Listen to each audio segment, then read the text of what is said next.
Hello students, welcome back आपके अपने YouTube channel Jain chemistry classes. Today we are going to start application of adsorptions. Adsorptions का हमारी common life में क्या uses है। तो फर्स्ट है प्रोडक्शन ऑफ वैक्यूम। अगर हमें कहीं पर वैक्यूम क्रिएट करना है, सपोज आपके पास एक एम्प्टी कॉनिकल फ्लास्क है, but it still contain air. अब इस एयर को भी अगर हम यहां से रिमूव करना चाहते हैं तो हमने क्या किया, इसको एक कंटेनर के साथ कनेक्ट किया विच कंटेन चारकोल। चारकोल क्या करेगा, जो यहां पर एयर थी इसको एब्जॉर्ब करना स्टार्ट करेगा and in this way it produce high vacuum.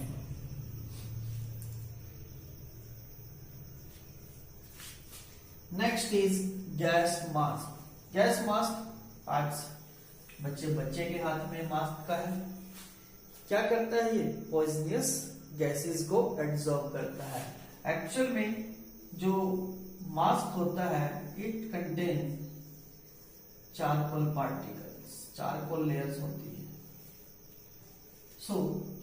जैसे ही इम्प्योर एयर इस मास्क को क्रॉस करती है तो इसके अंदर से ये इम्प्योरिटी को, पॉइजनस गैसेस को अपने सरफेस पर एब्जॉर्ब कर लेता है और आगे हमारे पास सिर्फ प्योर एयर ही पहुंचती है।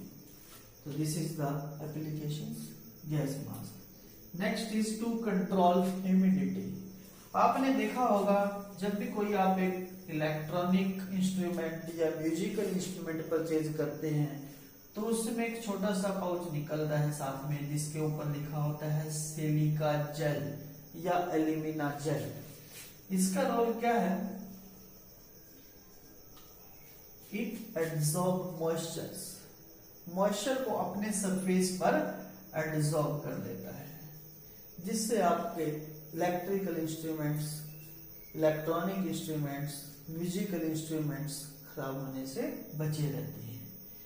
It also help to provide to control humidity.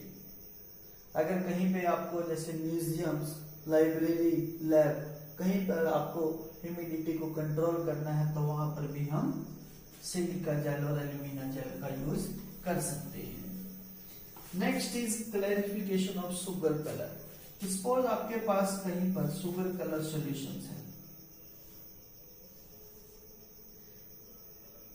Impure sugar solutions.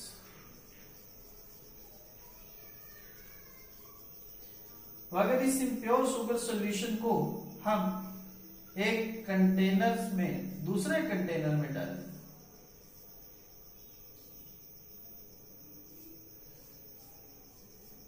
which contain charcoal। Charcoal क्या करेगा, जो भी इसके अंदर इम्प्योरिटी थी उनको अपने सरफेस पर ही एब्जॉर्ब कर लेगा और नीचे आपको प्योर शुगर सॉल्यूशन मिल जाएगा। तो ये थी हमारे पास क्लैरिफिकेशन ऑफ शुगर। नेक्स्ट आता है क्रोमेटोग्राफी एनालिसिस। देखिए, जैसे सपोज आपके पास कोई एक क्रोमेटोग्राफिक बार है, कोई एक mixture of different colour dye, suppose 3 colour ABC। आपने इस मिक्सचर को इसके अंदर डाला विच कंटेन सिलिका जेल, एक एडसॉर्बेंट। जैसे आप इस मिक्सचर को इसमें डालेंगे एंड देन ऐड सॉल्यूशंस, तो इसमें 3 डिफरेंट लेयर्स बन जाएंगे।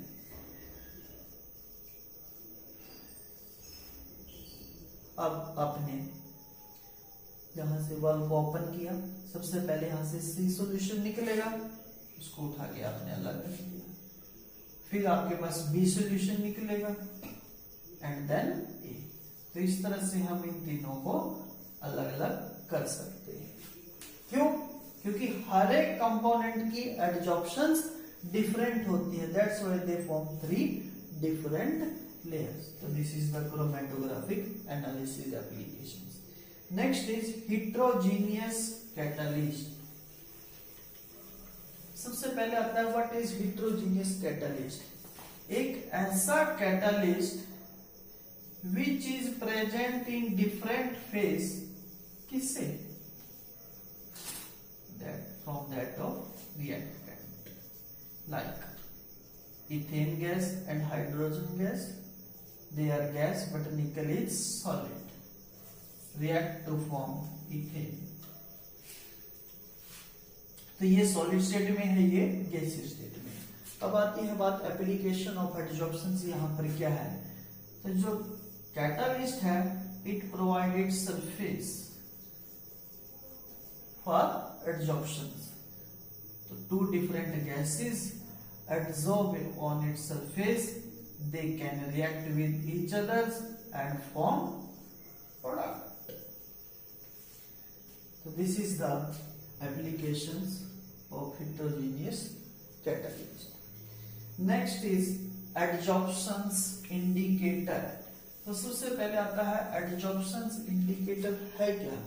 Adsorption indicator is a substance that is adsorbed along with the change in color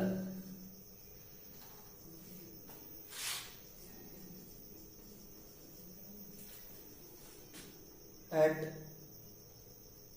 or equivalent to point of titrations. तो उस सब्सटेंस को हम कहते हैं एडजॉर्प्शंस इंडिकेटर्स. जैसे सपोज हमारे पास potassium bromide, silver nitrate react to form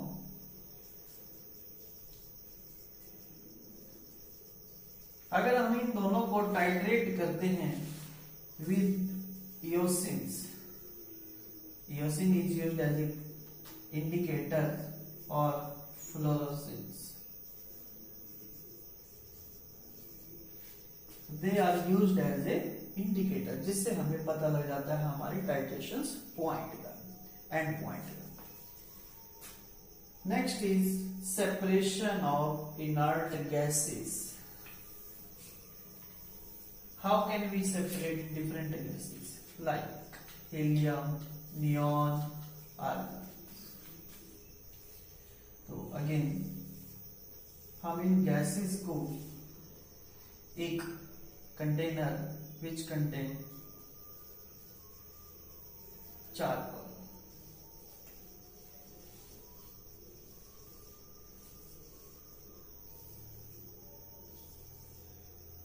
अब इस गैसेस के मिक्सचर को जैसे हम इस चारकोल के कंटेनर से पास कराएंगे, देन ये सिलेक्टिवली इनमें से किसी एक गैस को एब्जॉर्ब करेगा और बाकी गैस वापस यहाँ से बाहर निकलनी स्टार्ट हो जाएंगी. तो इस तरह से अलग अलग गैसेस यहाँ से सेपरेट आउट होनी स्टार्ट हो जाएगी सिलेक्टिवली. कैसे?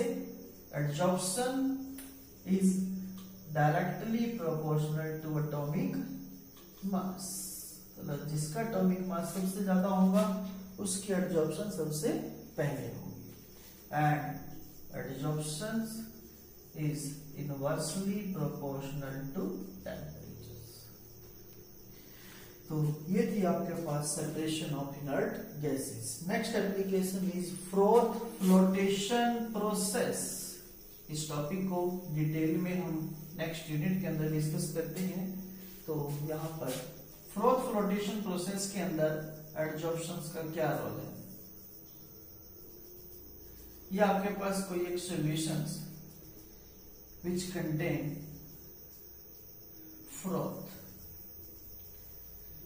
so or adsorb along with froth on surface and impurity settle down in the container. तो इस तरह से हमारे पास सारा और फ्रोथ के साथ सरफेस पर एडजॉर्ब हो जाता है. दैट्स व्हाई एप्लीकेशन ऑफ एडजॉर्प्शंस यहाँ पर भी कंसेप्ट लगता है. नेक्स्ट आता है क्यूरिंग डिसीजेस. जैसे सपोज आपके हाथ पे बाजू में चोट लगी, आप एंटीसेप्टिक अप्लाई करते हैं, तो उस एंटीसेप्टिक का रोल क्या है, जो यहां पर जर्म्स थे, जैसे ही आप इसके ऊपर एंटीसेप्टिक अप्लाई करेंगे तो ये एंटीसेप्टिक इन जर्म्स की बॉडी के ऊपर एडिजॉर्ब हो जाता है and it kill them and in this way it help to cure diseases. तो ये थी हमारे पास application of adsorptions. Okay, thank you. अगर आप इस टॉपिक के नोट्स डाउनलोड करना चाहते हैं तो उसका लिंक डिस्क्रिप्शन बॉक्स में दिया गया है, आप वहां से इसके नोट्स डाउनलोड कर सकते हैं।